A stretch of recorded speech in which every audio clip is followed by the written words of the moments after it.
May sadya talaga ako sa doon sa Maasin. It's my birthplace. Doon ako pinanganak eh. Marami akong relatives. One of the things that we are presently discussing is yung politika doon, the dynamics. Puro pinsan ko yan sila, halos. So, pag-usapan natin, acting as a mediator para maganda ang takbo ng Leyte, at least doon sa lugar nila. And nakapunta na lang ako dito.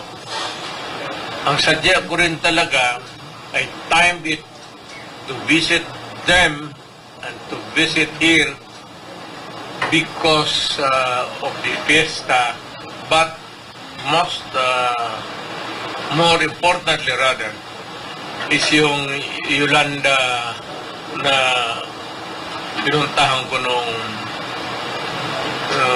tragedy that happened many years ago. Tinignan ko lang yung kung ano ang ang buhay nila. Kinumusta ko lang. Wala akong Pumunta lang ako ng simbahan just to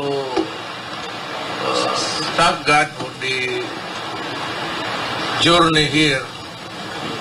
Kandila ako, just like any Roman Catholic.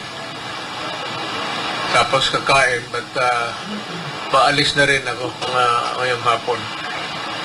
So, isa na lang. Ano ba ang nakita mong sitwasyon nila, sir? Sa? Yung sitwasyon nila, sir, ng mga Yolanda survivors. Well, I'm happy that they have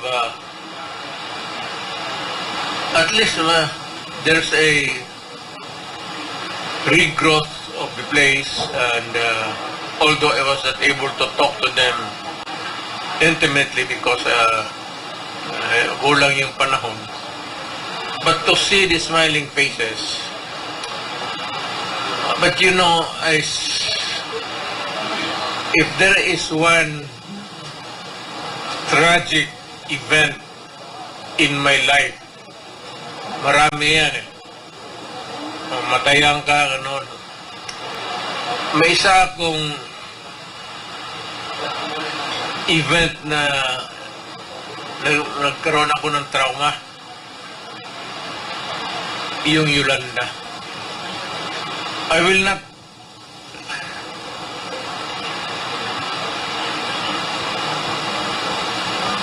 it was a very traumatic experience because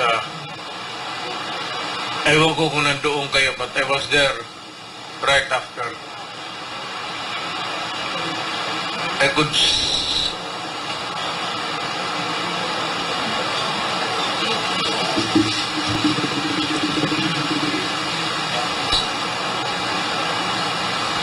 nakita ko yung mga tao na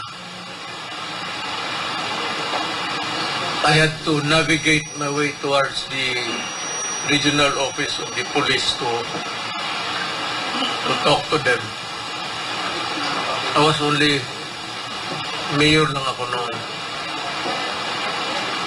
Pero sinabi ko na sa kanila na yung tulong ko,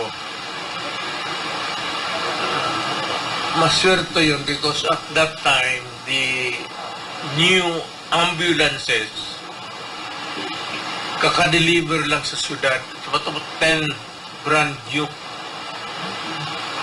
So, nung nangyari yun, we were all ears was listening to what was happening here. I said, because I was born here, yung parang umbilical cord ko konektado dito. May roots ako sa Leyte. Kaya ako, kinargahan ko lahat ng 5 trucks. Puti yung ambulansya ko, then ay pag kinabukasan, nag-chakra ako. Then, it was when I landed na papunta ako doon sa regional command.